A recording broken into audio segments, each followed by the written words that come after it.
എല്ലാവരും ഇരിക്കുക. പരിശുദ്ധ പരമദിവ്യകാരുണ്യത്തിന്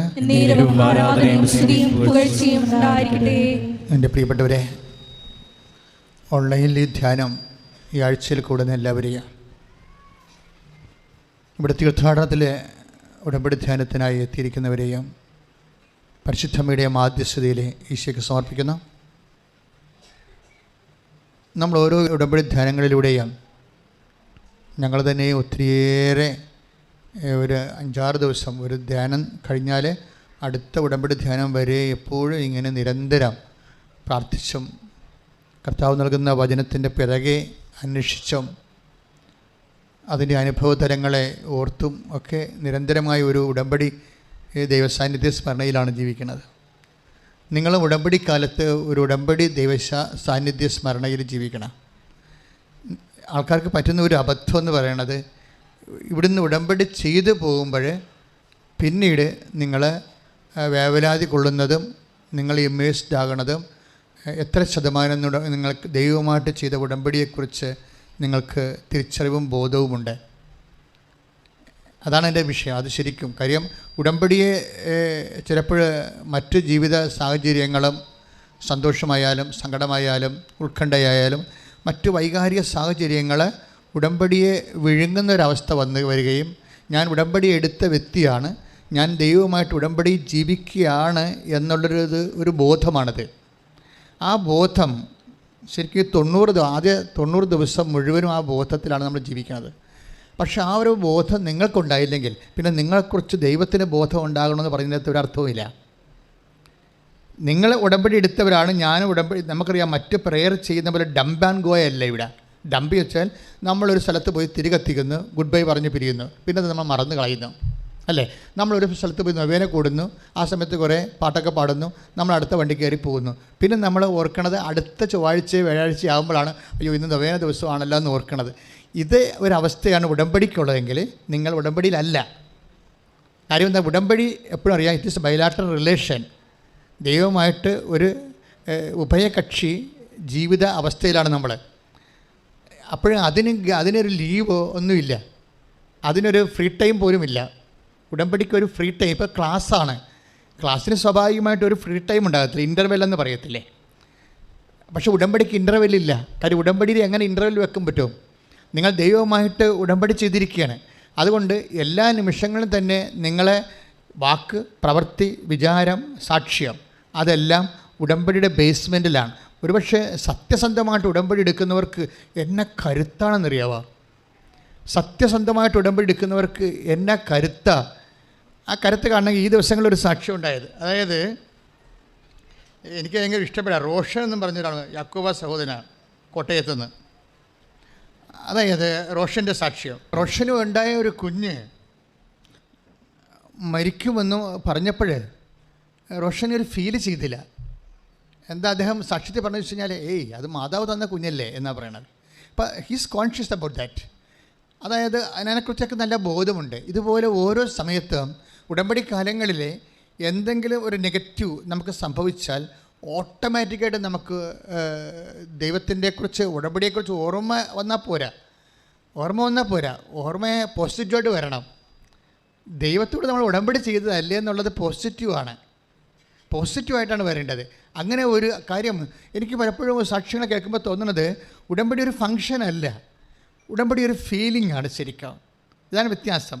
എപ്പോഴും ആ ഫീലിംഗ് ഇങ്ങനെ ഉണ്ടായിക്കൊണ്ടിരിക്കും. ഉടമ്പടി ഫങ്ഷൻ ആണെങ്കിൽ ആ ഫങ്ഷൻ കഴിയുമ്പോൾ നമുക്ക് ഫ്രീ ആണ്. ഫീലിംഗ് ആണെങ്കിൽ ഫീലിങ്ങിൽ നമ്മൾ ഫ്രീ അല്ല. ആ വ്യത്യാസം അതാണ്. ഇപ്പോൾ നമ്മുടെ അപ്പൻ മരിച്ചു, അതൊരു ഫീലിംഗ് ആണ്, നമ്മൾ ഫ്രീ അല്ല. ആ ദുഃഖം നമുക്കങ്ങ് നിൽക്കുന്നോ? അതിനേക്കാൾ തീവ്രമായ എന്തെങ്കിലും ബന്ധങ്ങളുള്ള ഒരു അവസ്ഥയിൽ നിന്നാണ് നമുക്ക് മിസ് ചെയ്യുകയാണെങ്കിൽ it's a feeling, it's not a function. അപ്പൻ്റെ മരണമോ ഒരു ഫങ്ഷനാണോ? അല്ല, അതൊരു ഫീലിംഗാണ്. ഉടമ്പടി ഒരു ഫങ്ഷനാണോ? അല്ല, ഇറ്റ്സ് എ ഫീലിംഗ്. അതുകൊണ്ട് ആ ഫീലിങ്ങിന് ഇൻ്റർവെല്ലില്ല. പ്രാർത്ഥിക്കുക, കർത്താവായ ദൈവമേ, ഉടമ്പടി ഒരു ബോധമാണെന്ന്, ആ ബോധം ഒരു നിലനിൽപ്പിന്റെ വികാരമാണെന്ന് തിരിച്ചറിയാനുള്ള കൃപയാൽ എന്നെ നിറക്കണമേ. ശ്രുതിക്കട്ടെ, ഹല്ലേലൂയ.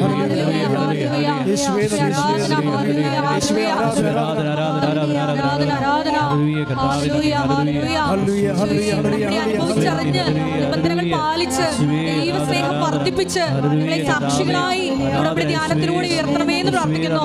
ഹല്ലേലൂയ, ഹല്ലേലൂയ, മഹത്വം, മഹത്വം.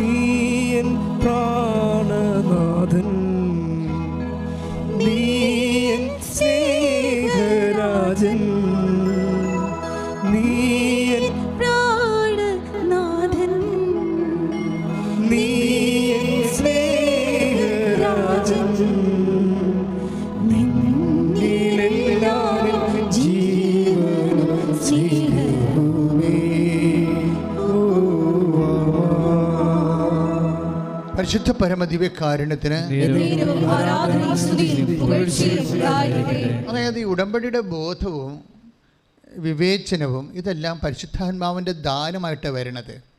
ഇതിന് ഈ role of the holy spirit ഉടമ്പടിയുടെ മെക്കാനിസത്തിൽ ഭയങ്കര പ്രിൻസിപ്പൽ പാർട്ടാണ് വരുന്നത്. ഇതൊരു പരിശുദ്ധാത്മാവ് ഇതര പ്രാർത്ഥനാ രൂപമല്ലത്. പരിശുദ്ധാത്മാവ് നമ്മുടെ എല്ലാ പ്രാർത്ഥനാ രൂപങ്ങളുടെയും മൊബിലിറ്റി, അതുപോലെ തന്നെ അതിൻ്റെ ഒരു ഡൈനാമിസം വർക്ക് ചെയ്യണത് പരിശുദ്ധാത്മാവിൽ അധിഷ്ഠിതമാണ് എല്ലാ പ്രയർ രൂപങ്ങളും. അപ്പോൾ ഉടമ്പടി എന്ന് പറഞ്ഞതൊരു മരിയൻ പ്രയറാണെന്ന് പറഞ്ഞിട്ട് പരിശുദ്ധാത്മാവിന് അവിടെ ഒന്നും ചെയ്യാനില്ലെന്നല്ല. മരിയൻ പ്രയറായത് കൊണ്ട് തന്നെ അത് ഫുൾനെസ് ഓഫ് ഹോളി സ്പിരിറ്റിൽ വർക്ക് ചെയ്യത്തുള്ളൂ. പരിശുദ്ധാത്മാവിൻ്റെ പൂർണ്ണതയിൽ പ്രാർത്ഥിക്കുക. കർത്താവായ ദൈവമേ, ഉടമ്പടിയെടുത്ത് എല്ലാവരെയും പരിശുദ്ധാത്മാവിൻ്റെ പൂർണ്ണതയിലേക്ക് ഫലദായകമായി വളർത്തണമേ, അഭിഷേകം ചെയ്യണമേ. ശ്രുതികട ഹല്ലേലൂയ.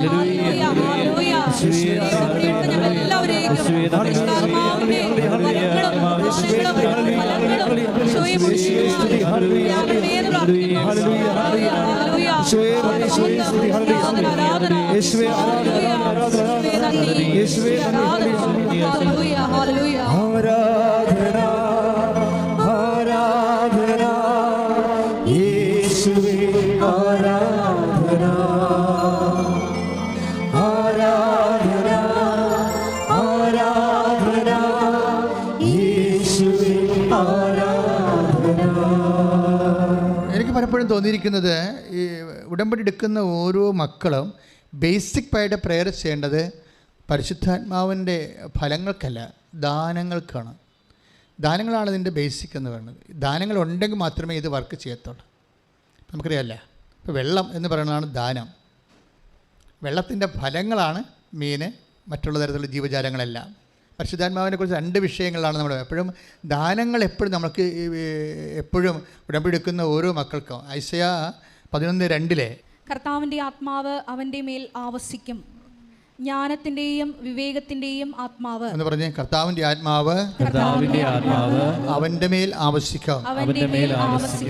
എന്തെല്ലാം ആത്മാവാണ്? എന്തിന്റെ ആത്മാവാണ്? ജ്ഞാനത്തിന്റെയും വിവേകത്തിന്റെയും ആത്മാവ്. അപ്പൊ ജ്ഞാനം എന്ന് പറയുമ്പോൾ ഒരു അനുഭവജ്ഞാനമാണ്, തിയറി മാത്രമല്ല, പ്രയോഗം കൂടിയുണ്ട്. തിയറി ആണെങ്കിൽ സൈദ്ധാന്തിക ജ്ഞാനമാണ്, അറിവാണ്. അതിൻ്റെ പേര് അറിവെന്നാണ്, ജ്ഞാനമല്ല. ജ്ഞാനം മീൻസ് അത് നോളജ് അല്ല, വിസ്ഡമാണ്. വിസ്ഡം എന്ന് പറയുമ്പോൾ പ്രായോഗികമായ ജ്ഞാനമാണ്, അനുഭവജ്ഞാനമാണ്. അപ്പോൾ ഉടമ്പടി എടുക്കുമ്പോൾ ഉടമ്പടിയിൽ വിസ്ഡമാണ് വരേണ്ടത്. എന്ന് വെച്ച് കഴിഞ്ഞാൽ നമ്മളുടെ ഇതിനെക്കുറിച്ചുള്ള ഇപ്പം ഞങ്ങൾ സൈദ്ധാന്തിക ജ്ഞാനമല്ല ഇവിടുന്ന് തരണത്. നിങ്ങൾക്ക് കിട്ടുന്നത് എന്താണ്? സാക്ഷ്യം. ഞങ്ങൾ സിദ്ധാന്തം തരുമ്പോൾ നിങ്ങൾക്ക് കിട്ടുന്നത് എന്താണ്? സാക്ഷ്യം. സാക്ഷ്യം അനുഭവിച്ച വ്യക്തികൾ സ്വാഭാവികമായിട്ട് നൽകേണ്ടത് എന്താണ്? വിസ്ഡമാണ് നൽകേണ്ടത്, അനുഭവജ്ഞാനമാണ് നൽകേണ്ടത്. ഞങ്ങൾ നൽകിയിട്ടുള്ള സിദ്ധാന്തം, തിയറി നിങ്ങൾ കൊണ്ടുപോയി ഫീൽഡിൽ പ്രാക്ടിക്കലായിട്ട് അത് പ്രയോഗിച്ച് നോക്കിയപ്പോൾ നിങ്ങൾക്കത് കറക്റ്റായിട്ട് റൈറ്റായിട്ട് വരികയും നിങ്ങൾക്ക് നിങ്ങളുടെ ക്ലേശമോ രോഗമോ ഒക്കെ മാറുകയും ചെയ്യുമ്പോൾ when we present in the platform അത് വിസ്ഡത്തിൽ നിന്നാണ് വരേണ്ടത്. അല്ലാതെ ജോലി കിട്ടി, വീട് കിട്ടി, വിവാഹം നടന്നു എന്നൊക്കെ പറഞ്ഞ് ഇങ്ങനെ പട്ടിക അവതരിപ്പിക്കുകയല്ല. അതൊരു വിസ്ഡം വേണം അവിടുന്ന്. നിങ്ങളത് എങ്ങനെയാണ് ആ ഉടമ്പടി പ്രയോഗിച്ചത്? ഇപ്പോൾ അദ്ദേഹം പറഞ്ഞു കേട്ടില്ലേ, അതായത് ആ കുഞ്ഞിൻ്റെ ഒരു തകർച്ച വന്നപ്പോൾ ഡോക്ടർ എടുത്ത് കളയണമെന്നാണ് പറഞ്ഞത്. ഡോക്ടർ എടുത്ത് കളയണമെന്ന് പറഞ്ഞപ്പോൾ ഈ മനുഷ്യൻ പറഞ്ഞ് അങ്ങനെ സംഭവിക്കത്തില്ല. എന്താ കാരണം? ഞങ്ങളത് ഉടമ്പടി ചെയ്തതാണ്, മാതാവ് തന്ന കുഞ്ഞാണ്. അതാണ് ബോധമെന്ന് പറയണത്. ആ ഒരൊറ്റ വിഷയത്തിൽ തന്നെയാണ് ആ കുഞ്ഞ് സർവൈവ് ചെയ്യണത്. അദ്ദേഹത്തിൻ്റെ ഒരു ഉടമ്പടി ബോധമുണ്ടത്. ഞാനത് പറഞ്ഞു പറഞ്ഞില്ല, ഇറ്റ്സ് എ ഫീലിംഗ്. ഉടമ്പടി മീൻസ് എൻ അവെയർനെസ്. ഉടമ്പടി ബോധം. ഞാൻ ഉടമ്പടി ചെയ്താണ് അമ്മയുമായിട്ട് കഴിഞ്ഞ കൊല്ലം ഇതുപോലെ ഒരു 2 കൊല്ലം മുമ്പ് ഒരു സാക്ഷ്യം ഉണ്ടായി. സാക്ഷ്യത്തിൻ്റെ ഒരു പയ്യൻസ് ഭയങ്കര വെള്ളമടിയായിരുന്നു. അപ്പോൾ അവൻ്റെ പെങ്ങളെ കെട്ടിച്ചു വിട്ട വീട്ടിൽ നിന്ന് ആ പെങ്ങളുടെ വീട്ടിൽ കുറേ പ്രോബ്ലംസ് ഉണ്ടായപ്പോൾ അവൾ വന്ന് ഇവിടെ ഉടമ്പടി ചെയ്തപ്പോൾ അവൾ ഉടമ്പടി ചെയ്ത് അവിടെ വീട്ടിലെ പ്രശ്നത്തിനാണ്, അതായത് പെങ്ങളെ കെട്ടിച്ച് വീട്ടിലെ പ്രശ്നത്തിനാണ് ഉടമ്പടി ചെയ്തിരിക്കുന്നത്. പക്ഷേ ആങ്ങളെ ഇങ്ങനെ വെള്ളം അടിച്ച് വീട്ടുകാർക്ക് പ്രശ്നം ഉണ്ടാക്കുന്ന കാരണം അവൾ ആങ്ങളുടെ കാര്യവും ഉടമ്പടി വെച്ചിട്ടുണ്ട്. പക്ഷേ ഉടമ്പടി വെച്ചതല്ല, അങ്ങനെ നിങ്ങൾക്കങ്ങനെ ഒത്തിരി പേര് നിങ്ങളങ്ങനെ വെക്കും. അത് പക്ഷേ എന്താ പ്രശ്നം വെച്ചാൽ കുറച്ച് കഴിഞ്ഞിട്ട് ഒരു ദിവസം കഴിഞ്ഞപ്പോൾ കൂട്ടുകാരത്തി ഇവളെ വിളിച്ചു പറഞ്ഞ്, നീ അറിഞ്ഞില്ലേ, എന്താണെന്ന് എന്താണെന്ന് ചോദിച്ചു. അപ്പോഴിവളൊരു പമ്മി. അപ്പോൾ അവൾ അറിഞ്ഞിട്ടില്ല, ഫസ്റ്റ് ടൈമാണ് കേൾക്കാൻ പോണത്. അപ്പോൾ അവൾക്ക് കേൾക്കാൻ പറ്റുന്ന കാര്യമല്ല പറയാൻ പോണത്. കാര്യം ഇവളുടെ ആങ്ങളയെ ബൈക്കിൽ പോയപ്പോൾ കാറിടിച്ചു. അപ്പോൾ അത് വളരെ സീരിയസ് ആയിപ്പോയി. അതാണുള്ള ICUവിലാണ്, വെന്റിലേറ്ററിലാണ്. പക്ഷേ ഇവളിത് നീ കാര്യം പറയാൻ പറഞ്ഞ് ആങ്ങളെ വണ്ടി ഇടിച്ചു എന്ന് പറഞ്ഞു. വണ്ടി കണ്ടിട്ട് ആൾക്കാർ പറയണത് അത് വളരെ മോശമായ രീതിയാണ് പറയണത്, വണ്ടി കണ്ടവരാണ് എന്നോട് പറയണമെന്ന് പറഞ്ഞു. ആങ്ങളെ ഹോസ്പിറ്റലിൽ കൊണ്ടുപോയെന്ന് പറഞ്ഞു. പക്ഷേ എടുത്ത ശ്വാസത്തിൽ ഫസ്റ്റായിട്ട് ബ്രീതിൽ ഇവളെന്നാ പറയുന്നത് അറിയാമോ, അങ്ങനെ ഒന്നും സംഭവിക്കത്തില്ല എന്നാണ് പറയണത്. അവനൊന്നും സംഭവിക്കത്തില്ല. എന്താ കാര്യം? അവൻ്റെ കാര്യം ഞാൻ അമ്മനെ ഏൽപ്പിച്ചിട്ടുണ്ടെന്നാണ്. Praise the Lord. ഇതാണ് ഉടമ്പടി അവയർനെസ് എന്ന് പറയുന്നത്. അങ്ങനെ ഒന്നും സംഭവിക്കത്തില്ല, അവനൊന്നും സംഭവിക്കത്തില്ല. കാര്യം എന്താണ്? അവൻ്റെ കാര്യം ഞാൻ അമ്മനെ ഏൽപ്പിച്ചിട്ടുണ്ടെന്ന് പറയും. കാര്യം അവൻ്റെ കാര്യം, അവൻ്റെ മദ്യപാനം മാറാൻ വേണ്ടി അമ്മയോട് അവൾ ഉടമ്പടി വെച്ചിട്ടുണ്ട്. പക്ഷേ അങ്ങനെ പല കാര്യവും പട്ടികയിൽ പല കാര്യം വെച്ച പോലെ കാഷ്വലായിട്ടൊരു സാധനം കുത്തിക്കയറ്റിയതല്ല ഈ സംഭവം. അതാണ് ഈ ഉടമ്പടി എടുക്കണമല്ല പ്രശ്നം. നിങ്ങൾ എടുക്കുമ്പോൾ വാട്ട് ഫീലിംഗ് യു ഹാവ്, നിങ്ങൾ എന്ത് ബോധമാണ് നിങ്ങൾക്കുള്ളത്, അതാണ് ഞാൻ പറയുന്നത്. ഒക്കട്ടെ എന്ന് പറഞ്ഞ് ഇപ്പോൾ 5 കാര്യം 6 കാര്യം വെക്കാമല്ലോ, അതിലൊരു കാര്യം ഇതും കൂടി ആയിക്കോട്ടെ എന്ന് പറഞ്ഞ് അങ്ങനെ വെച്ചാൽ അങ്ങനെ വരുമ്പോൾ ഉണ്ടാകുന്ന പ്രോബ്ലം, നിങ്ങൾക്ക് ഒരു മുടന്തം വിശ്വാസത്തിലാണല്ലോ അത് ചെയ്യണത്. അങ്ങനെ ഒരെണ്ണമെങ്കിലും അങ്ങനെ ഒരു ചത്ത ഉടമ്പടി വെച്ചാൽ ആ ഉടമ്പടി ഒരു വിഷയമെങ്കിലും ചത്ത ഉടമ്പടി വെച്ച് കഴിഞ്ഞു. ചത്തെന്ന് വെച്ച് കഴിഞ്ഞാൽ നിങ്ങൾക്ക് അത്ര കണ്ട് you are not serious about that. ആ വിഷയം നടന്നാൽ കൊള്ളാം, നടന്നില്ലെങ്കിൽ കൊള്ളാം എന്ന് നിങ്ങൾ വെച്ചിരിക്കുകയാണ്. നടന്നേ മതിയാവുക എന്നൊന്നുമില്ല. അങ്ങനെ പറഞ്ഞാൽ ഇതിനകത്ത് കയറ്റി വെച്ചിട്ടുണ്ടെങ്കിൽ അതാണ് ചത്ത ഉടമ്പടി എന്ന് പറയുന്നത്. ചത്ത ഉടമ്പടിയുടെ 6 കാര്യങ്ങളുണ്ട്. അതിനകത്ത് ഒരെണ്ണം ഇങ്ങനെ കാഷ്വലായിട്ട് വെച്ചിരിക്കുന്നതാണ്. അത് ചത്തുപോയി കഴിഞ്ഞാൽ അത് സ്വാഭാവികമായിട്ട് മറ്റേ നിങ്ങളുടെ എല്ലാ ഇൻറ്റൻഷനും അത് ബാധിക്കും. കാര്യം എന്താണ്? നിങ്ങളല്ലേ വെക്കണത്. അതായത് അത്ര കണ്ട് ദൈവത്തിൽ ഒക്കട്ടെ എന്നുള്ള മുടന്തം വിശ്വാസമുള്ള നിങ്ങളാണ് ആ ഒരു സാധനം വെച്ചിരിക്കുന്നത്. ആ ആൾ തന്നെയല്ല മറ്റഞ്ചെണ്ണം വെച്ചിരിക്കുന്നത്. അപ്പോൾ അത് അടിസ്ഥാനപരമായ ഉടമ്പടി, അടിയന്തരമായ ഉടമ്പടിയാണെങ്കിലും ഇതുപോലെയുള്ള അലവരാതി കാര്യങ്ങൾ കിട്ടിയാൽ ഊട്ടിയെന്നൊക്കെ ഞാൻ പറയുന്നത് ഇടയ്ക്ക്. അതുപോലെ ഒരു ഗാംബ്ലിംഗ് ആയിട്ട് ഒക്കട്ടെന്ന് പറഞ്ഞ് ഒരു സാധനം ഉടമ്പടി വെച്ചിട്ടുണ്ടെങ്കിൽ ആ ഒക്കട്ടെ സാധനം തന്നെയായിരിക്കും എല്ലാത്തിനെയും ബാധിക്കുന്നത്. അങ്ങനെ ഒരിക്കലും ഉടമ്പടി ചെയ്യരുത്. നിങ്ങൾക്ക് വെച്ചില്ലേ കുഴപ്പമില്ല, 0 പോയിൻ്റ് ഇട്ട് വെച്ചാൽ മതി. വെക്കുന്ന കാര്യങ്ങൾ നിങ്ങൾക്ക് പക്കയായിരിക്കണം. അതിനെക്കുറിച്ച് ഭയങ്കര അത് ഇല്ലാതെ നിങ്ങൾക്ക് സർവൈവ് ചെയ്യാൻ പറ്റാത്ത രീതിയിൽ നിങ്ങൾ സീരിയസ് ആയിരിക്കണം. ശ്രദ്ധിക്കട്ടെ. Hallelujah, hallelujah, hallelujah, hallelujah. യോഗങ്ങൾ എഴുതുമ്പോൾ ആത്മാവിന്റെ വലിയ വഴി നടത്തലുകൾ ഉണ്ടാകുവാൻ വേണ്ടി ഞങ്ങൾ പ്രാർത്ഥിക്കുന്നു. ദൈവസ്നേഹത്താൽ നിറഞ്ഞ്, സഹോദര സ്നേഹത്താൽ നിറഞ്ഞ് ഉടമ്പടിയിൽ പ്രവേശിക്കുവാൻ ഈശോയെ ഉടമ്പടി ധ്യാനത്തിൽ പങ്കെടുത്ത് പ്രാർത്ഥിക്കുന്നു. ഞങ്ങളെ അഭിഷേകം ചെയ്യണമേ എന്ന് പ്രാർത്ഥിക്കുന്നു. Hallelujah, hallelujah.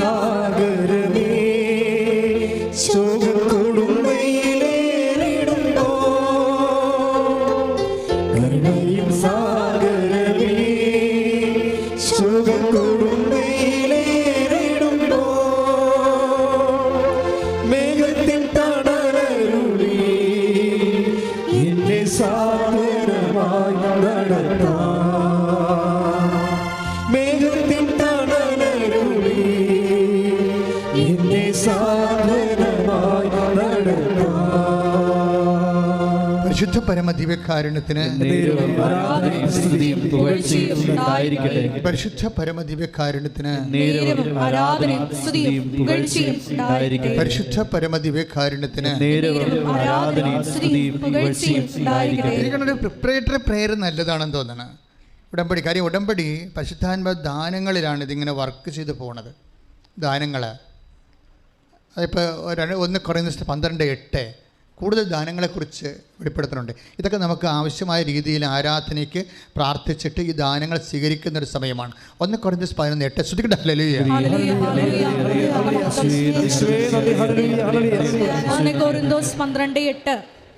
ഒരേ ആത്മാവ് തന്നെ ഒരാൾക്ക് വിവേകത്തിന്റെ വചനവും എന്ന് പറഞ്ഞ ഒരേ ആത്മാവ് തന്നെ ഒരാൾക്ക് വിവേചനത്തിന്റെ വചനവും.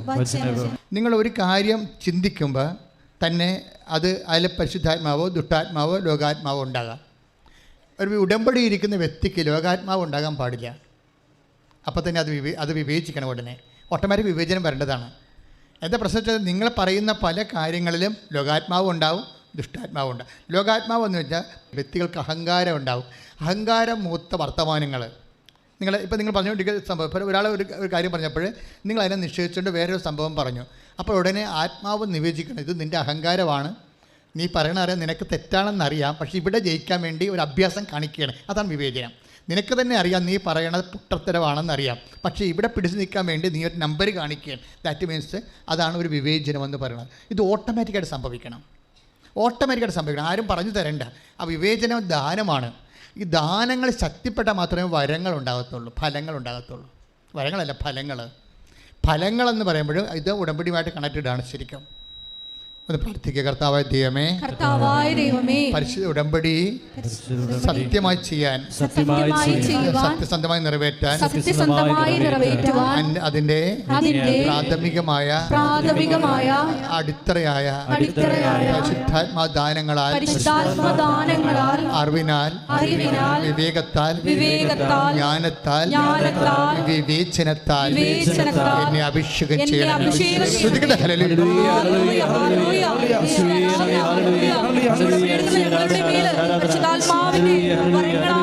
ഫലങ്ങളാലും നിറയപ്പെടുവാൻ കൃപയാകണമേ എന്ന് പ്രാർത്ഥിക്കുന്നു.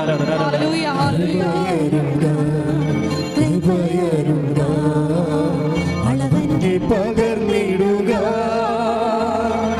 ഈ ഭൂമിയിൽ യാത്രയിൽ ദൈവകൃപയരുക. ഈ ഭൂമിയിൽ യാത്രയിൽ ദൈവകൃപയരുക. പ്രിസ്ലാമാണ്. ഞാൻ അച്ഛൻ ആദ്യം പറഞ്ഞത് എന്താണ്? ഉടമ്പടി ഒരു അവയർനെസ്സാണ്. ഒരു പക്ഷേ ഷാർപ്പ് ആൻഡ് സീരിയസ് അവയർനെസ്സാണ്. സാധാരണ ഒരു ലോ ലെവലിലുള്ള ഓർഡിനറി അവയർനെസ് അല്ല, ഷാർപ്പാണ്. കാര്യം ദൈവവുമായിട്ട് അതൊരു കക്ഷി ദൈവമാണ്. മനസ്സിലായില്ലേ? അതിൻ്റെ പ്രശ്നം വെച്ചപ്പോൾ നിങ്ങളുടെ വീട്ടിൽ ഒരാൾ വരുന്നതെന്ന് വിചാരിച്ചോ. നിങ്ങളുടെ വീട്ടിൽ ഒരാൾ വരുന്നു, അയൽവാസി വരുന്നു. നമുക്കറിയാം അയൽവാസിയെക്കുറിച്ചുള്ള അവയർനെസ്സിനെ കൊണ്ട്. അപ്പോൾ അതപ്പോൾ നിങ്ങൾ അടുക്കളയിൽ നിൽക്കുന്ന പടത്തിന് നിൽക്കും. അവൾ എങ്ങനെ കറങ്ങി തിരിഞ്ഞ് അടുക്കള വന്നോളൂ എന്ന് വിചാരിക്കും. അല്ലേ കറക്റ്റേ? ഏറ്റവും അടുപ്പമുള്ള കൂട്ടുകാരത്തിയാണെങ്കിൽ അങ്ങനെ ഒരു നമ്മൾ പിന്നെ അവിടെ. പക്ഷേ ആളെ കൂടി അതൊരു മിനിസ്റ്റർ ആകണമെന്നുണ്ടെങ്കിൽ നിങ്ങൾക്ക് എക്സൈറ്റ്മെൻറ്റായി. പിന്നെ നിങ്ങൾ വീടും കോലവും നമ്മുടെ ഡ്രസ്സും ഒക്കെ നിങ്ങൾ ശ്രദ്ധിച്ച് പിന്നെ ആകപ്പാട് പ്രശ്നമായി. ഒന്നെങ്കിൽ പറ്റാത്തതാണെങ്കിൽ നിങ്ങൾ ഒളിച്ചോടി കളയും, നാട് വിട്ടു പോകുന്നത്. ഇല്ല, അതായത് നിങ്ങൾക്ക് സ്വീകരിക്കാൻ പറ്റാത്ത നിങ്ങളുടെ ഇടം പോണ ഒരു അവസ്ഥയിലേക്കാണെന്നുകൊണ്ട് നിങ്ങൾ ആകപ്പാട് ചളിപ്പാവും, ചമ്മലാവും ശരിക്കും. ഇതിപ്പോൾ ആരാണ് ഉടമ്പടിയോട് വരുമ്പോൾ? ദൈവമാണ് അതർ സൈഡ് വരണത്. അതെൻ്റെ വിഷയം. ഷാർപ്പായിരിക്കണം എന്ന് പറഞ്ഞതിൻ്റെ കാര്യം അതാണ്. നമ്മൾ ഉടമ്പടി ചെയ്തിരിക്കുന്ന ആരുമായിട്ടാണ്? ഇതിൻ്റെ അകത്ത് ദൈവത്തിൻ്റെ ഒരു എളിമയെന്ന് പറയണത് അതാണല്ലോ ഇത് മുഴുവൻ വർക്കൗട്ട് ചെയ്യണത്. ദൈവം ഇത്രയും താഴ്ന്ന് നമ്മളുടെ ജീവിത അവസ്ഥകളിലേക്ക് വരാൻ ദൈവം ഒരു ഇടമുണ്ടാക്കിയത് കൊണ്ടാണ് നമ്മൾ രക്ഷപ്പെട്ടത്. അതുകൊണ്ടാണ് അത് ബൈബിളിൽ ആദ്യം മുതൽ പറയുന്ന സംഭവമാണ്. അവൻ പ്രകൃത്യാ ദൈവമായിരിക്കവേ ദൈവത്തോടുള്ള സമാനത മുറുകെ പിടിക്കേണ്ട കാര്യമായി പരിഗണിക്കാതെ ദാസനായി. അതുകൊണ്ട് സമാന്തരമായിട്ട് ദൈവമായിട്ടാണ് ഉടമ്പടി ചെയ്തിരിക്കുന്നത് കൊണ്ട് തന്നെ നമ്മളും ദാസൻ്റെ ലെവലിലേക്ക് റീസെറ്റ് ചെയ്യണം. ശരിക്കും എളിമ, വിനയം, വിശ്വസ്തത, കാര്യം ഇതെല്ലാം കുറേ ഗുണങ്ങളുണ്ട്. പരിശുദ്ധാത്മാവിൻ്റെ നിലവാരമുള്ള സാക്ഷ്യങ്ങളാണ് ഉടമ്പടിയിൽ നിന്ന് വരേണ്ടത്. അല്ല നിങ്ങൾ പറയുന്ന ലിറ്റിൽ സാക്ഷ്യം, ചെറിയ സാക്ഷ്യങ്ങളാണ്. ഇന്നലെ ഒരു ചേച്ചി ഇവിടെ വന്ന് സാക്ഷ്യം പറഞ്ഞു. അപ്പോൾ സാക്ഷ്യം എന്ന് പറയുമ്പോൾ ആ സാക്ഷ്യം തിരഞ്ഞെടുത്തിൽ വന്ന മിസ്റ്റേക്കാണ്. സാക്ഷ്യം അത് ഉടമ്പടി സാക്ഷ്യമല്ല. അത് ചുമ്മാ പൈപ്പിൻ്റെ ചവിട്ടിൽ നിന്ന് അങ്ങോട്ടും ഇങ്ങോട്ടും ചേച്ചിമാർക്ക് പറയാൻ പറ്റിയ എന്തൊരു സംഭവമാണ്. അതിങ്ങനെ നാണം കിട്ടുപോയി അത് കേട്ടപ്പോൾ. എന്ന് വെച്ച് കഴിഞ്ഞാൽ എന്താ സംഭവിച്ചത്? അവർ പറഞ്ഞ സാക്ഷ്യത്തിലേ ഉള്ളൂ. അവർക്ക് ജോലിയില്ലായിരുന്നു, അത് ചെറിയ ജോലിയാണ്. അപ്പോൾ ഭർത്താവിൻ്റെ ജോലി സ്ഥലത്ത് ആ കെട്ടിടത്തിൽ തന്നെ അവർക്ക് ജോലി കിട്ടി. പിന്നെ അവരെന്താ പറഞ്ഞതെന്ന് വെച്ച് കഴിഞ്ഞാൽ 3 ഓപ്പറേഷൻ ഭർത്താവിന് ഒരുമിച്ച് വന്നു. അപ്പോൾ അത് ഒരുമിച്ച് 3 ചെയ്യണമെന്ന് ഞങ്ങൾ ഡോക്ടറോട് പറഞ്ഞപ്പോൾ 3 ചെയ്യാമെന്ന് ഡോക്ടർ ഏറ്റു. അപ്പോൾ ഞങ്ങളുടെ പൈസ ചോദിച്ചപ്പോൾ ഡോക്ടർ ഓപ്പറേഷൻ കഴിഞ്ഞിട്ട് ബില്ല് വന്നപ്പോൾ ഞങ്ങളുടെ കാശില്ല. എന്ത് വിഡ്ഢിത്തരമാണ്. 3 ഓപ്പറേഷൻ ചെയ്യണമെന്ന് ഇവർ അങ്ങോട്ട് പറഞ്ഞിരിക്കുകയാണ്. അത് 3 ചെയ്യാമെന്ന് ആശുപത്രിക്കാർ പറഞ്ഞിരിക്കുകയാണ്. ബില്ല് വന്നപ്പോൾ കാശില്ലെന്ന് കൊടുക്കാൻ. ഇങ്ങനെയൊക്കെയുള്ള വിഡ്ഢിത്തരങ്ങളൊക്കെ വന്ന് ഇവിടെ ഇന്നലെ പറഞ്ഞതാണ്. എനിക്കാണെങ്കിൽ ഞാൻ അവ പിടിച്ചു നേരത്തെ ശരിക്കും പൂച്ച വിട്ടത്. അച്ഛാ അതെന്താ പ്രശ്നം? നിങ്ങൾക്ക് ഉടമ്പടിയെക്കുറിച്ച് വ്യക്തതയില്ലെങ്കിൽ ഇതുപോലെയുള്ള കിണറ്റിൻ ചവിട്ടി പറയാൻ പറ്റിയ പെൺവർത്തമാനങ്ങളായി സാക്ഷ്യം അതപ്പതിക്കും. അതാണ് പ്രശ്നം. അതുകൊണ്ടാണ് ഞാൻ നിങ്ങളോട് ഉടമ്പടിയുടെ റെലം പറയണത്. ഇതിൻ്റെ കാര്യം ഉടമ്പടി എന്ന് പറഞ്ഞാൽ അതിനൊരു വേറെ ഒരു ലെവൽ പ്രാർത്ഥനയാണത്. അതുകൊണ്ട് വെച്ചാൽ നമുക്കറിയാമല്ലോ, മെറിറ്റ് ആൻഡ് ഡീമെറിറ്റ്സ് ആയിട്ടാണ് ദൈവം ലോകത്തിലുള്ള എല്ലാം തിരിച്ചിരിക്കുന്നത്. മെറിറ്റ് ഉണ്ടെങ്കിൽ തീർച്ചയായിട്ടും നമുക്ക് ഉടമ്പടി ചെയ്യേണ്ട കാര്യമില്ല. മെറിറ്റ് ആൻഡ് ഡീമെറിറ്റ്സ് ബൈബിൾ വിഷയങ്ങളെ തിരിക്കുന്നത് മെറിറ്റ് ആൻഡ് ഡീമെറിറ്റ്സ് ആയിട്ടാണ്. എന്ന് വെച്ച് കഴിഞ്ഞാൽ യോഗ്യതയും അയോഗ്യതയും. ആ വിഷയത്തിന് അയോഗ്യമാണെങ്കിൽ മാത്രമേ നിങ്ങൾ ഉടമ്പടി ചെയ്യേണ്ട കാര്യമുള്ളൂ. യോഗ്യമാണെങ്കിൽ ചുമ്മാ ബ്ലെസ്സിങ്സിൻ്റെ ആവശ്യമേ ഉള്ളൂ. അത് ഉടമ്പടി ആവശ്യമില്ല. അത് വേന കൂടിയാൽ, ജവമാല ചെല്ലിയാൽ, വീട്ടിലിരുന്ന് വേറെ എന്ത് പ്രാർത്ഥന കൂടിയാൽ മതി. കൃത്യമായും പറഞ്ഞ മനസ്സിലായില്ലേ? അത് വളരെ സീരിയസ് വിഷയമാണ്. അതായത് ബൈബിൾ വിഷയങ്ങളെ തിരിക്കുന്ന 2 ആയിട്ടാണ്, മെറിറ്റ്സ് ആൻഡ് ഡീമെറിറ്റ്സ്. എന്ന് വെച്ച് കഴിഞ്ഞാൽ നിങ്ങൾക്ക് യോഗ്യതയുള്ള വിഷയം, നിങ്ങൾക്ക് യോഗ്യതയില്ലാത്ത വിഷയം. ഇപ്പോൾ നിങ്ങളിപ്പോൾ ഡോക്ടർ പറയണേ ഇത് ഓപ്പറേഷൻ ചെയ്യാൻ പറ്റത്തില്ല. ഇപ്പോൾ കഴിഞ്ഞ ദിവസങ്ങളിൽ ടോം ഫിലിപ്പ് എന്ന് പറഞ്ഞൊരു മകൻ്റെ സാക്ഷ്യം ഉണ്ടായിരുന്നു. ടോം ഫിലിപ്പിന് കുറച്ച് നാളായിട്ട് മക്കളില്ല. പിന്നെ മക്കളെ കിട്ടിയപ്പോൾ അയാൾക്ക് ഭയങ്കര സന്തോഷമായി. 2 മക്കളെ കിട്ടി ഒരുമിച്ച്. പെട്ടെന്ന് വൈഫ് പ്രഗ്നൻ്റ് ആയപ്പോൾ ഉടമ്പടി എടുത്ത് കഴിഞ്ഞ് സംഭവിച്ചതാണ്. അപ്പോൾ അത് കഴിഞ്ഞിട്ടാണ് ഇവർ ഉടമ്പടി എടുത്തിരിക്കുന്നത്. അതായത് ഈ മക്കളില്ലായിരുന്നിട്ട് അവർക്ക് പെട്ടെന്ന് ഒരു 3 കൊല്ലം കഴിഞ്ഞപ്പോൾ അവർക്ക് മക്കളെ കിട്ടിയപ്പോൾ പെട്ടെന്ന് ഒരു ഗർഭപാത്രത്തിൽ 2 കുഞ്ഞുങ്ങൾ ഇവർക്ക് നല്ല പക്ക സന്തോഷമായി. അപ്പോഴവരങ്ങനെ ജീവിച്ച് വരുന്ന സമയത്ത് പെട്ടെന്ന് ഒരു കുഞ്ഞ് വയറ്റിൽ കിടന്ന് മരിച്ചുപോയി കഴിഞ്ഞപ്പോൾ പിന്നെ അതവിടെ മരിച്ച് കിടക്കുകയാണ്. മറ്റേ കുഞ്ഞ് അവിടെ ജീവിച്ചിരിപ്പുണ്ട് ഗർഭപാത്രത്തിൽ. അതാണ് ടോം ഫിലിപ്പിൻ്റെ സാക്ഷ്യം. എരുമേലിക്കാരനാണ്. അപ്പോഴേ കുറച്ച് കഴിഞ്ഞപ്പോൾ ഒരു കുട്ടി മരിച്ചു പോയത് ഡോക്ടർ പറഞ്ഞു. അപ്പോഴേ ഇവർക്ക് ഭയങ്കര സങ്കടമായിപ്പോയി. അപ്പം സങ്കടമല്ല പ്രശ്നം, ഈ മരിച്ച കുഞ്ഞ് വയറ്റിൽ കിടക്കുകയാണ്. മറ്റേ കുഞ്ഞ് അവിടെ ജീവിച്ചിരിപ്പുണ്ട്. വൈദ്യശാസ്ത്രം എന്ത് പറയും? ഡോക്ടർ പറഞ്ഞു, ഈ കുട്ടി മരിച്ചില്ലേ, മറ്റേ കുഞ്ഞ് മരിച്ചില്ലേ. അപ്പോൾ സ്വാഭാവികമായിട്ട് കുറച്ച് കഴിയുമ്പോൾ ആ മരിച്ച കുഞ്ഞിൻ്റെ ബ്ലഡ് 2 ഒരേ സർക്കുലേഷനാണല്ലോ. ആ ബ്ലഡ് മോശം ബ്ലഡല്ലേ, അത് ചത്ത കൊച്ചിൻ്റെ ബ്ലഡ് ഈ കുട്ടിയിലേക്ക് പ്രവേശിക്കാൻ സാധ്യതയുണ്ട്. അപ്പം അങ്ങനെ വരുമ്പോൾ ഈ കുട്ടി ചിലപ്പോൾ ബ്രെയിനായിട്ട് ഓർമ്മ ഈ തലവിലെ പിള്ളേർ, അതുപോലെ തന്നെ ഓർമ്മയില്ലാത്ത കുട്ടികൾ, സംസാരിക്കാൻ ശേഷിയില്ലാത്തത്, ആന്തരിക അവയവങ്ങൾ ഡാമേജ് ആയ കുട്ടിയായിട്ടായിരിക്കും അടുത്ത 2ാമത്തെ കുഞ്ഞും ഇപ്പം ഒന്നെങ്കിൽ മരിക്കും. പുറത്ത് വരികയാണെങ്കിൽ അതിന് അംഗവൈകല്യങ്ങളും പല പ്രശ്നങ്ങളും ഉണ്ടാകുമെന്ന് പറയും. അപ്പോഴേ ഈ ടോം ഫിലിപ്പ് എന്നാ ചെയ്തിരിക്കണത്, അദ്ദേഹം അപ്പോഴാണ് വന്ന് ഉടമ്പടി ചെയ്യണത്. കാര്യം ഒരു കുഞ്ഞ് മരിച്ചുപോയി, ഭാര്യയുടെ വയറ്റിൽ കിടപ്പുണ്ട്. അപ്പോൾ അടുത്ത കുഞ്ഞ് ഓപ്പറേറ്റ് ചെയ്ത് മാറ്റണമെന്നാണ് ഡോക്ടർ പറയണത്. അപ്പം അങ്ങനെ മാറ്റുമ്പോൾ പിന്നീട് ഗർഭം ധരിക്കണമൊക്കെ കുറച്ച് കോംപ്ലിക്കേറ്റഡ് വിഷയമാണ്. അപ്പോൾ ഇവിടെ ഈ മനുഷ്യനെ ഉടമ്പടി ചെയ്ത് കഴിഞ്ഞപ്പോൾ അദ്ദേഹം എന്നെ വന്ന് ഈ എമർജൻസി കേസ് ഞാൻ കാണുമല്ലോ. അതെന്താ കാരണം ഇതാണ്, ഇതുപോലുള്ള കേസ് പറഞ്ഞുകൊണ്ടാണ്. അപ്പോൾ എന്നോട് പറഞ്ഞ് എന്നാ ചെയ്യണമെന്ന് വെച്ചാൽ അതിനെക്കുഞ്ഞ് ഡോക്ടർ പറഞ്ഞത് അതിനെക്കൂടി എടുത്ത് കളയണമെന്ന് പറഞ്ഞത്, അല്ലെങ്കിൽ ആ ചത്ത കൊച്ചിൻ്റെ ബ്ലഡ് ഇങ്ങോട്ട് കയറാൻ സാധ്യതയുണ്ട്. അങ്ങനെയെങ്കിൽ ഈ കുട്ടി കൊളാപ്സായി പോകും, വൈഫിന് കുഴപ്പമുണ്ടാകും എന്നൊക്കെയാണ് പറയണത്. അപ്പം ഞാനത് ഉടനെ ഉടമ്പടി എടുത്ത് കഴിച്ചിട്ടല്ലേ കാണുന്നത്. അപ്പം ഞാൻ ഉടനെ ഞാൻ കൂളായിട്ട് പറഞ്ഞു, ഉടമ്പടി തൈലം വയറ്റി പുരട്ടി കൊടുക്കാൻ പറഞ്ഞു. അത്രയേ ഉള്ളൂ, വേറെ ഒരു സൊല്യൂഷനും ഇല്ല. ഉടമ്പടി തൈലം ഭാര്യയുടെ അടിവയറ്റിൽ പുരട്ടി കൊടുക്കാൻ പറഞ്ഞു. കുറിച്ചിട്ട് വിശ്വാസപ്രമാണം പുരട്ടി കൊടുക്കാൻ പറഞ്ഞു. That's okay. അല്ലെങ്കിൽ ഞാൻ എടുത്ത് കളയണമെന്ന് ഞാൻ പറഞ്ഞില്ല. അല്ലെങ്കിൽ എനിക്ക് വേണേൽ പറയാം, ഡോക്ടർ പറഞ്ഞ പോലെ ചെയ്യാൻ പറയാം. അപ്പോൾ കർത്താവ് എന്നെ പിടിക്കും. പിന്നെ നിന്നെ എന്തിനാണ് ഇവിടെ വെച്ചിരിക്കണം ചോദിക്കും. അതിലെ പ്രശ്നം. നിനക്ക് വിശ്വാസമില്ലാത്ത ഉടമ്പടി തൈലം നീ എന്തിനാണ് ജനങ്ങൾക്ക് കൊടുക്കണമെന്ന് ചോദിക്കും. അതാണ് പ്രശ്നം. അപ്പോൾ ഞാൻ അല്പം സംശയമില്ല പറഞ്ഞു, ഒരു കുഴപ്പമില്ല, ആ കുട്ടി മരിക്കത്തില്ല. കുട്ടിയെ കർത്താവിൻ്റെ ഉടമസ്ഥയിലേൽപ്പിക്കണം. നീ ഉടമ്പടി തൈലം എടുത്ത് വിശ്വാസ പ്രമാണം ചൊല്ലിയിട്ട് നീ വൈഫിൻ്റെ അടിവയറ്റ് തേച്ച് കൊടുക്കാൻ പറയും. അതോടുകൂടി ആ കുട്ടി രക്ഷപ്പെട്ട്. ആ കുട്ടിയെ കൊണ്ടാണ് അയാൾ സാക്ഷ്യം പറയാൻ വന്നിരിക്കുന്നത്. പക്ഷേ എന്താ പ്രശ്നം വെച്ച് കഴിഞ്ഞാൽ, ഒരു ഇഷ്യൂ ഉണ്ടാകുമ്പോൾ നമ്മൾ എന്ത് നിലപാടെടുക്കുന്നു എന്നുള്ളതാണ് നമ്മുടെ ഉടമ്പടി ലെവലെന്ന് പറയണത്. ഉടമ്പടി എന്ന് പറയണത് അതിൽ നേർച്ച വസ്തുക്കൾ പ്രവർത്തിക്കണം മാത്രമല്ല, അത് ഇപ്പം നിങ്ങൾ ഒരു ജനറേറ്റർ, ഇപ്പം നമ്മൾ ഈ കറക്ക് സ്റ്റാർട്ടാക്കണ ഒരു ജനറേറ്റർ ഇല്ലേ, ആ ജനറേറ്റർ കൊണ്ടുവന്ന് വെച്ചിരിക്കുകയാണ്. അപ്പോൾ ജനറേറ്ററിന് നമുക്ക് വേണമെങ്കിൽ ഒരു 30,000 വാട്ട് വർക്ക് ചെയ്യുന്ന ജനറേറ്ററാണെന്ന് വിചാരിച്ചോ. അത് നല്ല ജനറേറ്ററൊക്കെയാണ്. പക്ഷേ കറക്റ്റ് സ്റ്റാർട്ട് ചെയ്യാനുള്ള അത് ആളിനില്ലെങ്കിൽ എന്ത് പറ്റും? ഇത് വർക്കൗട്ട് ചെയ്യത്തില്ല. ഇത് നല്ല വാട്ടുള്ള ജനറേറ്ററാണ്, ഇതിന് 10 ലക്ഷം രൂപയാണെന്നൊക്കെ പറഞ്ഞിട്ട് കാര്യമില്ല. ഇത് കറക്റ്റ് സ്റ്റാർട്ട് ചെയ്യണത് ആരാണ്? അവന് ആരോഗ്യം വേണം. ഇല്ലേ? ഉടമ്പടി എടുക്കാൻ അതിൻ്റേതായിട്ടുള്ള ഒരു ആരോഗ്യം ഉണ്ടാകണം, ആത്മീയ ആരോഗ്യം. അത് പ്രശ്നമാണ്. ഉടമ്പടി എടുക്കുമ്പോൾ അതിനൊരു നിലപാടുണ്ട്. ഇപ്പം ഞാനെന്താ പറഞ്ഞത്, ഒരു കുഴപ്പമില്ല, ഡോക്ടർ പറഞ്ഞ് എടുത്ത് കളയണം, അല്ലെങ്കിൽ മോശം ബ്ലഡ് കയറിയിട്ട് കുട്ടിയുടെ ആന്തരിക അവയവങ്ങൾ ദ്രവിച്ചു പോകും, അത് കുട്ടിക്ക് ഓർമ്മ ഉണ്ടാകത്തില്ല, പിന്നെ കുറച്ച് കഴിയുമ്പോൾ കൊച്ചു ചിലപ്പോൾ ചത്തുപോയെന്ന് വരുമെന്ന്. അപ്പോൾ ഞാൻ പറയും, നീ ഉടമ്പടി തേനം കൊണ്ട് ഈ വിശ്വാസ പ്രമാണം ചൊല്ലി ഭാര്യയുടെ അടിവയറ്റി പെട്ടി കൊടുക്കാൻ പറയും. പക്ഷേ ഈ ടോം ഫിലിപ്പിനെ സംബന്ധിച്ചിടത്തോളം ആരോഗ്യമുണ്ട്. ഞാൻ പറയുമ്പോൾ പിന്നെ സെക്കൻഡ് ഒപ്പീനിയൻ അയാളെ പോണില്ല. ഞാൻ പറഞ്ഞു, അച്ഛനിങ്ങനെ പറഞ്ഞു, എന്നാലും എൻ്റെ അമ്മയുടെ അനിയത്തിൻ്റെ മകൻ ഡോക്ടറാണ്, MD ആണ്, അമേരിക്ക പഠിച്ചതാണ്, അവനും കൂടെ ചോദിച്ചേക്കാമെന്ന് പറഞ്ഞു കഴിഞ്ഞാൽ ഈ ഉടമ്പടി തേലത്തിൻ്റെ വിഷയം തീർന്ന് അവിടെ വെച്ച് തീരും. എന്താ കാര്യം? സെക്കൻഡ് ഒപ്പീനിയൻ എടുക്കുന്നതുകൊണ്ടാണ്. സെക്കൻഡ് ഒപ്പീനിയൻ എടുക്കരുതെന്നല്ല, അത് വിവേചിക്കാൻ പരിശുദ്ധാത്മാവ് പറയണം. പരിശുദ്ധാത്മാവ് വിവേചിക്കാൻ ഒരു സെക്കൻഡ് ഒപ്പീനിയൻ, തേർഡ് ഒപ്പീനിയൻ എടുത്തുകൊള്ളാൻ പരിശുദ്ധാത്മാവ് വിവേചിച്ച് വിവേകം നൽകിയാൽ തീർച്ചയായിട്ടും നമുക്കത് ചെയ്യാൻ പറ്റും. പക്ഷേ അതേസമയം തന്നെ കൺഫ്യൂഷൻ നിൽക്കുന്ന സമയത്ത് ആന്തരികമായ ബോധ്യം നൽകുന്നതാണ് പരിശുദ്ധാത്മാവിൻ്റെ ദാനം എന്ന് പറയുന്നത്. മനസ്സിലായില്ലേ? പരിശുദ്ധാത്മാവിൻ്റെ ദാനം ആവശ്യമായി വരണത് അതായത് ഇപ്പം ഞാനിത് പറഞ്ഞില്ല അവനോട്, കുട്ടി മരിക്കുമെന്ന് പറയുമ്പോൾ ഞാൻ പെട്ടെന്ന് ചളുപ്പില്ല, ഞാൻ ഒരു സംശയമില്ലാതെ പെട്ടെന്ന് ഞാൻ പറഞ്ഞില്ല, അത് ചെയ്താൽ മതി എന്ന് പറഞ്ഞാൽ അത് വിശ്വാസത്തിൻ്റെ ഒരു വിഷയമാണ്. നമ്മൾ കുറച്ച് ആലോചിച്ച് എന്താണ് ചെയ്യേണ്ടത്, അവരോട് അങ്ങനെ പറഞ്ഞാൽ മതിയോ അതാ ഇങ്ങനെ പറയണോ എന്നൊക്കെ പറഞ്ഞാൽ പിന്നീട് ലെവൽ മാറി. വിശ്വാസം എന്ന് പറഞ്ഞാൽ സ്പീഡാണ്. ഇപ്പം നീ ഒരു മലയോട് ചെന്ന് കടലിൽ ചെയ്ത് നിൽക്കാൻ ഹൃദയത്തെ ശങ്കിക്കാതെ പറഞ്ഞാൽ അതനുസരിക്കാൻ തന്നെ ചെയ്യുമെന്ന് പറഞ്ഞില്ല. ഇപ്പം ഹൃദയത്തിലുള്ള ശങ്ക എന്ന് പറയുന്നത് നിങ്ങൾ ഒരു വലിയ വില്ലനെപ്പോലെ നമ്മൾ മരണം വരെ ഫൈറ്റ് ചെയ്യേണ്ട ഒരു സാധനമാണ്. വിശ്വാസം എന്ന് പറയണമല്ല, വിശ്വാസത്തിൻ്റെ വില്ലനെയാണ് നമുക്ക് എപ്പോഴും ടാർഗറ്റ് ചെയ്യേണ്ടത്.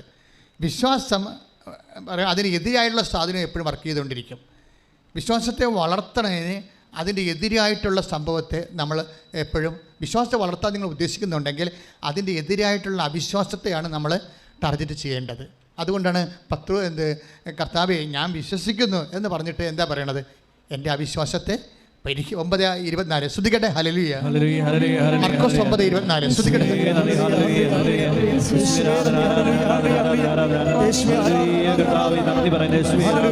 9:24 ഉടനെ കുട്ടിയുടെ പിതാവ് വിളിച്ചു പറഞ്ഞു, ഞാൻ വിശ്വസിക്കുന്നു, എൻ്റെ അവിശ്വാസം പരിഹരിച്ച് എന്നെ സഹായിക്കണമേ. ഇവിടെ പറഞ്ഞ ഒരു കുട്ടിയുടെ അപ്പൻ കുട്ടി അസുഖമായി കിടക്കുമ്പോൾ ഈശോയുടെ അടുത്ത് വരണതാണ്. അവന് പിശാചബാധ എന്താ പ്രശ്നമാണ്. അപ്പോൾ ഈശോ പറയുമ്പോൾ നീ ഇത് വിശ്വസിക്കുമോ, എനിക്കത് ചെയ്യാൻ കഴിയുമെന്ന് നീ വിശ്വസിക്കുന്നുവോ? അവൻ പറഞ്ഞു ഓക്കെ, ഞാൻ വിശ്വസിക്കുന്നു എന്ന് പറയുമ്പോൾ അവന് തോന്നും ഞാൻ പൂർണ്ണമായിട്ട് വിശ്വസിക്കുന്നുണ്ടോ എന്ന് അവനൊക്കെ സംശയം. പക്ഷെ ആ സംശയത്തിന് അയാൾ അഡ്രസ്സ് ചെയ്യുന്നുണ്ട്. അയാൾ എന്താ പറയണത്? മർക്കോസ് 9:24 ഞാൻ വിശ്വസിക്കുന്നു, എൻ്റെ അവിശ്വാസം പരിഹരിച്ച് ഒന്ന് പറഞ്ഞ എൻ്റെ അവിശ്വാസം പരിഹരിച്ച് എന്നെ സഹായിക്കണമേ.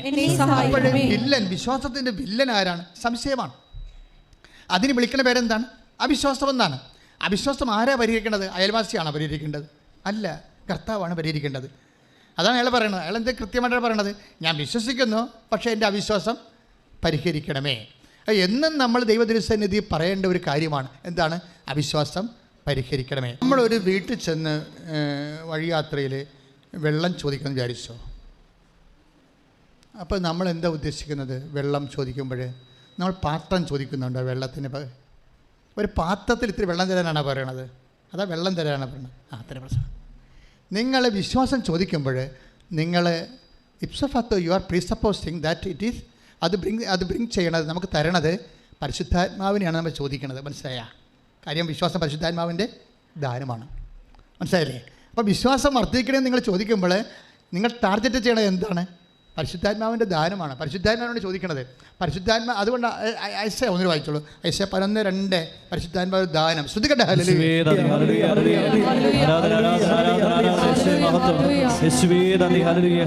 യെശയ്യാ 11:2 ജ്ഞാനത്തിൻ്റെയും വിവേകത്തിൻ്റെയും ആത്മാവ്, ഉപദേശത്തിൻ്റെയും ശക്തിയുടെയും ആത്മാവ്, അറിവിൻ്റെയും ദൈവഭക്തിയുടെയും ആത്മാവ്.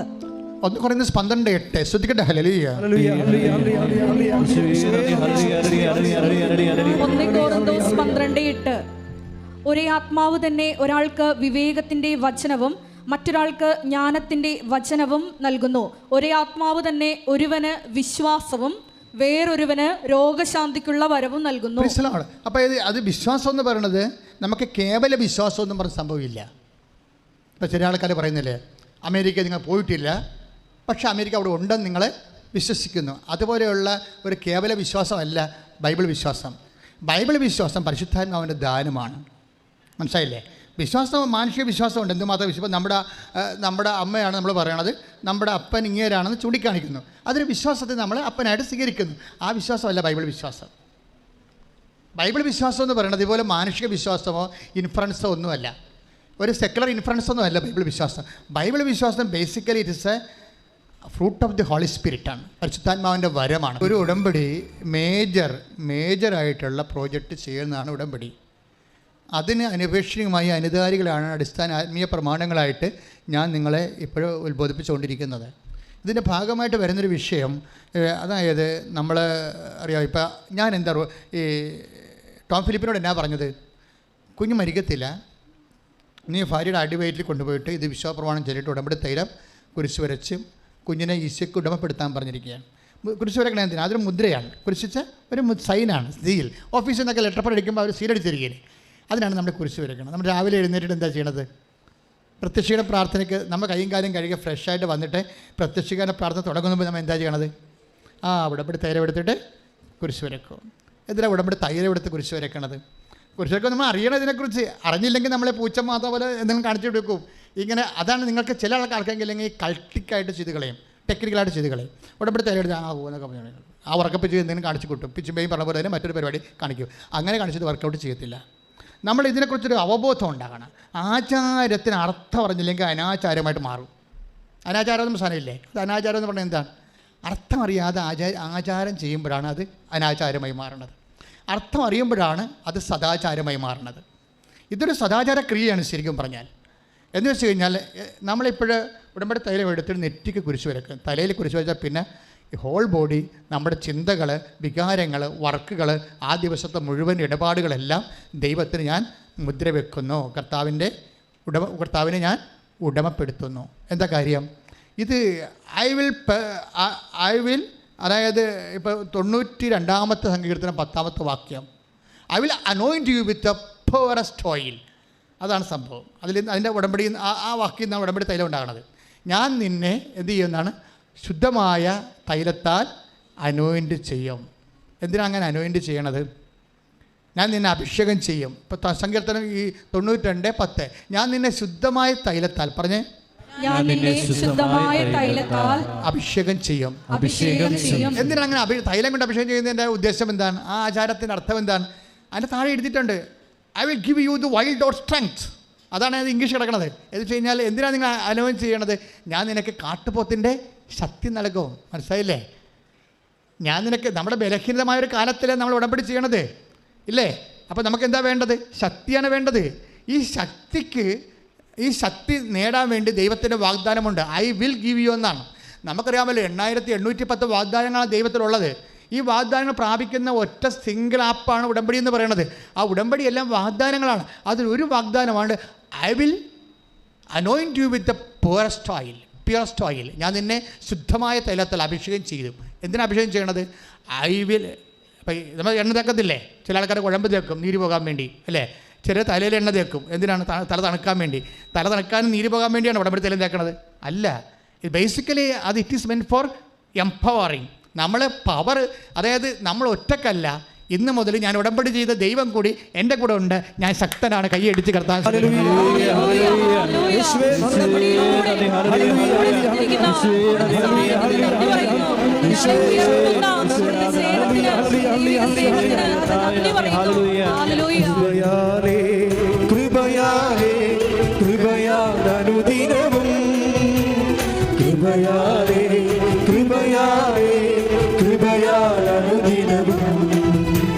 ബലഹീനതയിൽ ബലമേകി ബലവാനായോ നടത്തിയിടുന്നു. ബലഹീനതയിൽ ബലമേകി ബലവാനായോ നടത്തിയിടുന്നു. കൃപയാലേ കൃപയാലേ കൃപയാലനുദിനവും കൃപയാലേ കൃപയാലേ കൃപയാലനുദിനവും. അതായത് അതൊരു വാഗ്ദാനമാണ്. എന്താണ്? നിങ്ങൾ ഉടമ്പടി തൈലം വെളുപ്പിനെ എടുത്ത് നെറ്റിയിൽ കുരിശിടുമ്പോൾ നിങ്ങൾ ദൈവത്തിൻ്റെ വാഗ്ദാനം ഓർക്കണം. സങ്കീർത്തനം 92:11 വാഗ്ദാനം. Read it. ശ്രദ്ധിക്കട്ടെ. ഹല്ലേലൂയ. 92-ാം സങ്കീർത്തനം 10-11 തിരുവചനങ്ങൾ. എന്നാൽ അവിടുന്ന് എൻ്റെ കൊമ്പ് കാട്ടുപോത്തിന്റെ കൊമ്പ് പോലെ ഉയർത്തി, അവിടുന്ന് എൻ്റെ മേൽ പുതിയ തൈലം ഒഴിച്ചു. Praise the Lord. അതായത് കൊമ്പ് ശക്തി എന്നാണ് അതിൻ്റെ ഉദ്ദേശിക്കുന്നത്. ബൈബിൾ അത് മലയാളത്തിലെ വേർഷൻസിൽ അങ്ങനെ തർജ്ജമ ചെയ്തിരിക്കുന്നതാണ്. English version I will give you the wild of strength എന്നാണ് കിടക്കുന്നത്. ഇവിടെ കൊമ്പ് എന്നാക്കും. അത് ബൈബിളിലെ ശക്തിയുടെ പ്രതീകമായിട്ടാണ് കൊമ്പ് രേഖപ്പെടുത്തിയിരിക്കുന്നത്. അപ്പോൾ പല വേർഷൻസ് ഉണ്ടാവും ഇതിനെ. അപ്പോൾ I will give you the wild or strength, ഞാൻ കാട്ടുകാളയുടെ ശക്തി നിനക്ക് നൽകിയെന്ന്. എന്ന് വെച്ച് കഴിഞ്ഞാൽ ദൈവത്തിൻ്റെ ശക്തി വെളുപ്പിനെ നമ്മുടെ ജീവിതത്തിലേക്ക് വരികയാണ്. എണ്ണ ഈ തൈലം പൂശി കുരിശ് വരയ്ക്കുമ്പോൾ ഓർക്കണം എന്താണ്? You are empowered. ഇത് എന്താണ്? എങ്ങനെയാണ് എംപവറിങ് ആകണത്? ശക്തി ആകണത് എന്താണ്? ശക്തി നമ്മൾ ഉടമ്പടി എടുത്തപ്പോൾ ദൈവം ചെയ്ത വാഗ്ദാനങ്ങളിൽ ഒന്നാണത്. നിങ്ങൾ ദൈവമായിട്ട് ഉടമ്പടിയിലായിരിക്കുമ്പോൾ ദൈവത്തിൻ്റെ വാഗ്ദാനത്തിൻ്റെ മുഴുവൻ ആരായി മാറും? നിങ്ങൾ അവകാശികളായി മാറും. മനസ്സിലായില്ലേ? ദൈവം നമുക്ക് തന്ന കാര്യങ്ങളുടെ എല്ലാത്തിൻ്റെയും അവകാശികളായി നമ്മൾ മാറുന്നത് ഈ ഉടമ്പടിയിലൂടെയാണ് മാറുന്നത്. ഉടമ്പടി എന്നൊരു ഒറ്റ സംഭവം മാത്രമേ വാഗ്ദാനങ്ങൾ അവകാശമാക്കാൻ ദൈവം നമുക്ക് നൽകിയിട്ടുള്ളത്. അപ്പോൾ ഇതൊക്കെ ഓർത്തിട്ട് വേണം ഈ തൈലം ആദ്യമേ തേക്കാൻ. ദൈവത്തിൻ്റെ വാഗ്ദാനമാണ് നിന്നെ ശക്തനാക്കുന്നത്. ശക്തനാക്കുമ്പോൾ എപ്പോഴും ഓർക്കേണ്ടത് എന്താ? എങ്ങനെയാണ് നമ്മൾ ശക്തനാകണത്? നമ്മൾ ശക്തനാകണത് എങ്ങനെയാണ്? ഇപ്പോൾ ജോഷുവയോടും ദൈവം എന്താ പറഞ്ഞത്? എങ്ങനെയാണ് ജോഷുവനെ ശക്തമാക്കിയത്? ജോഷുവനെ ശക്തമാക്കിയത് എങ്ങനെയാണ്? ജോഷുവ 1:9 നമ്മൾ വായിക്കണില്ലേ? എന്താ പറഞ്ഞത്? ശക്തനും ധീരനുമായിരിക്കുക. ഇപ്പം ശരിക്കും പറഞ്ഞാൽ ഈ തൈലം തേക്കുമ്പോൾ നമ്മൾ പറയേണ്ട വാക്ക് അതാണ്, ശക്തനും ധീരയുമായിരിക്കുക. അതാണ് പറയേണ്ടത്. ജോഷുവ 1:9. എന്തുകൊണ്ടാണ് നമ്മൾ ശക്തനാകണത്? എണ്ണ തേച്ചാൽ ശക്തനാകത്തില്ല.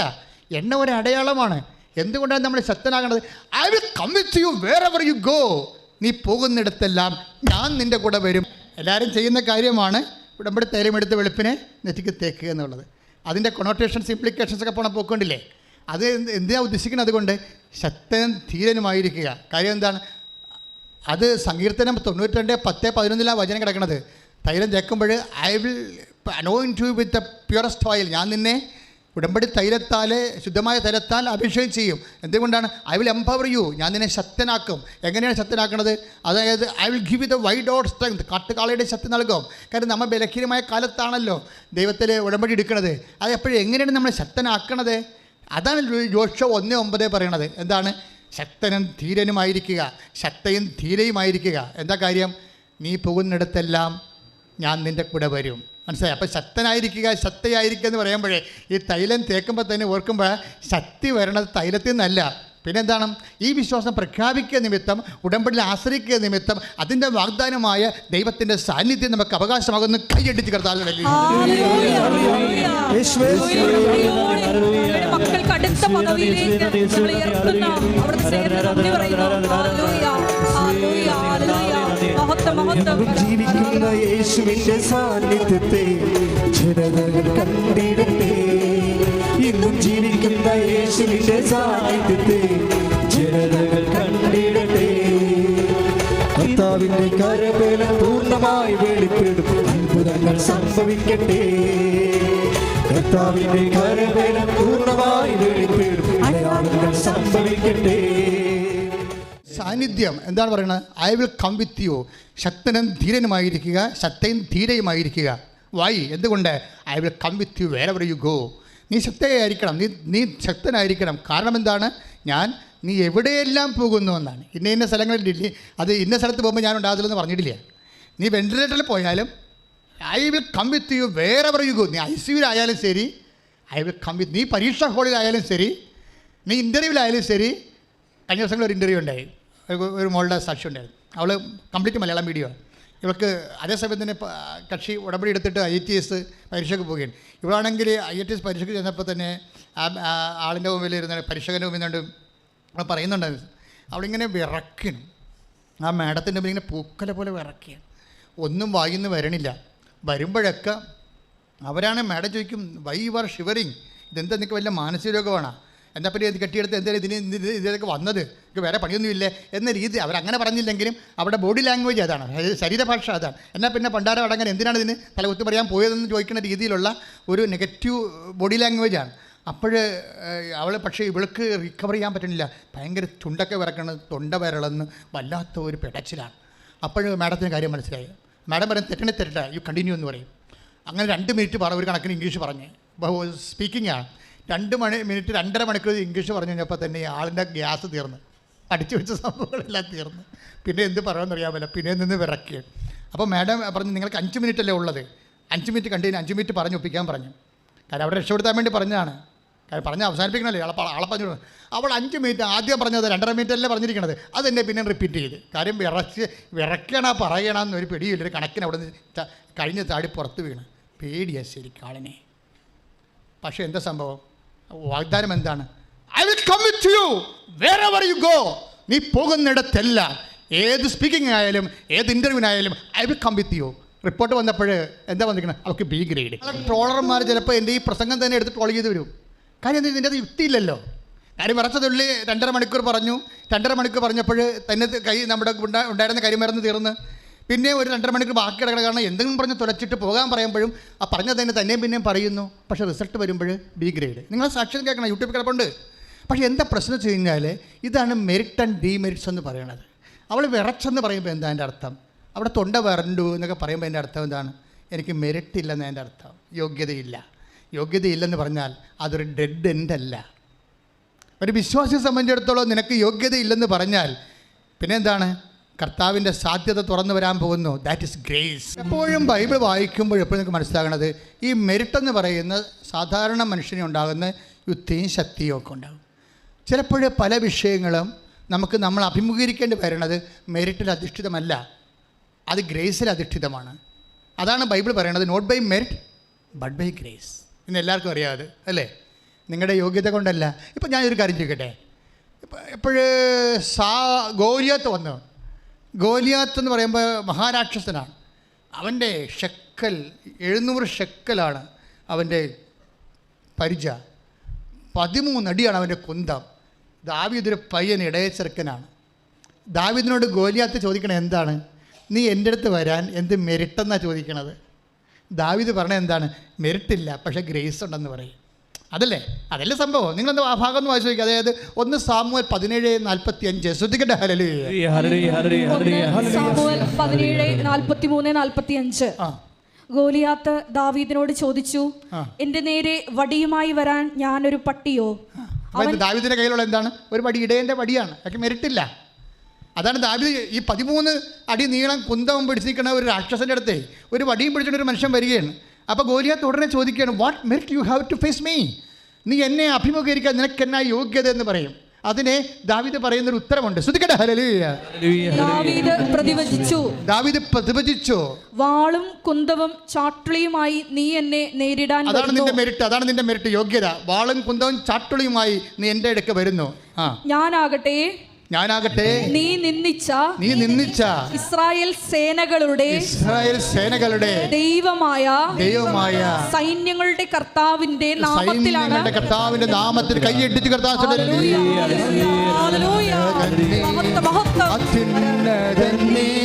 നിന്നെപ്പോലൊരു ദൈവമില്ല,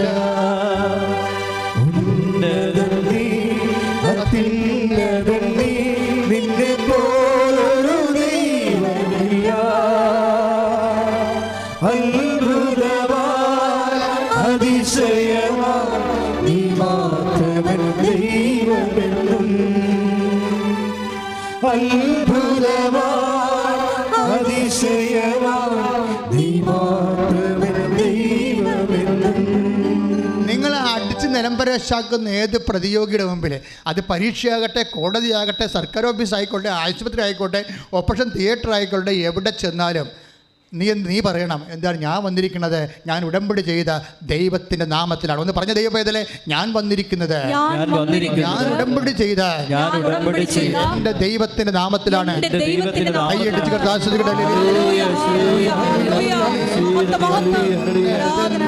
നിന്നെ പോലൊരു ദൈവമില്ല, ഉന്നതനീ